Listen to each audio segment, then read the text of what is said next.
Hello बच्चों, let's read the question. During which stage prophase first sub stage of meiosis do you expect to find the bivalent and DNA replication respectively.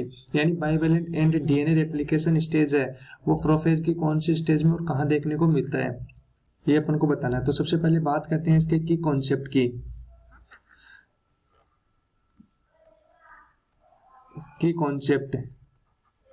की concept की बात करें तो अपन को prophase वगैरह इनके सब के बारे में पता होना चाहिए। प्रोफेज फर्स्ट, इसके बारे में पता होनी चाहिए कि प्रोफेज को कौन कौन से सब फेजेस में डिवाइड किया गया है। इसका अगर अपन को पता होगा तो अपन ये क्वेश्चन है वो इजीली सोल्व कर पाएंगे।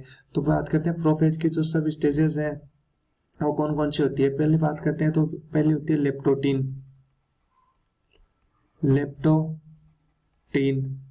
दूसरी बात करते हैं तो जाइगोटीन। तीसरी सब स्टेज की बात करें तो वो होती है पेकाइटिन। फोर्थ सब स्टेज की बात करें तो वो होती है डिप्लोटीन। और फिफ्थ बात करें तो वो होती है डाइकाइनेसिस।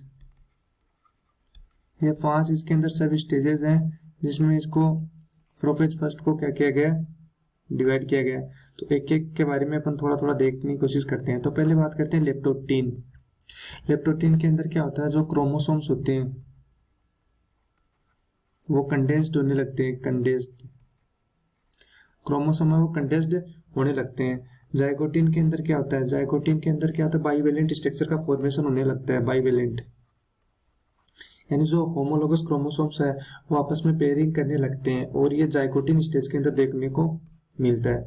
पेकाइटिन के अंदर क्या बात करते हैं, जो होमोलोगस क्रोमोसोम्स आपस में पेयरिंग करते हैं वो जेनेटिक मटेरियल का क्या करने लगते हैं, जीन्स का एक्सचेंज करने लगते हैं, यानी क्रॉसिंग ओवर देखने को मिलता है। डिप्लोटीन अवस्था के अंदर क्या होता है कि जो होमोलोगस क्रोमोसोम जो पेयरिंग करते हैं वो पेयरिंग धीरे धीरे क्या होने लगती है, सेपरेट होने लगती है और डाइकाइनेसिस के अंदर आते आते सेपरेशन है वो कंप्लीट होने लगता है।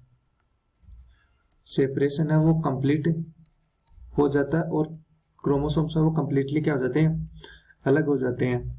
तो यहाँ पर बात करते हैं बाइवेलेंट की। तो बाइवेलेंट है कौन सी स्टेज में देखने को मिल रहा है, बाइवेलेंट है यहाँ पर जाइगोटीन स्टेज में देखने को मिलता है। तो यहाँ पर जाइगोटीन पेकाइटिन स्टेज है, ये तो नहीं होगा। दूसरा ऑप्शन है बी, इसमें भी पेकाइटिन दे रखा है, ये भी नहीं होगा।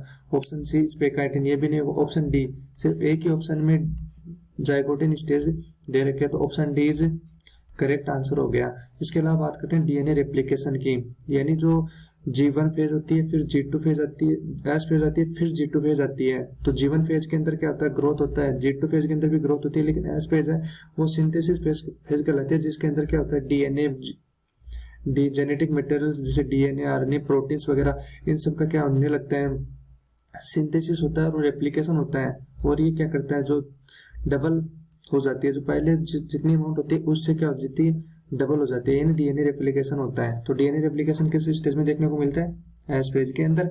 और जो बाइवेलेंट स्टेज है वो जाइगोटीन स्टेज के अंदर देखने को मिलती है। तो इसका मतलब अपना ऑप्शन डी है वो zygotene and S phase is correct answer. Hope you all are understood. All the best. Thank you.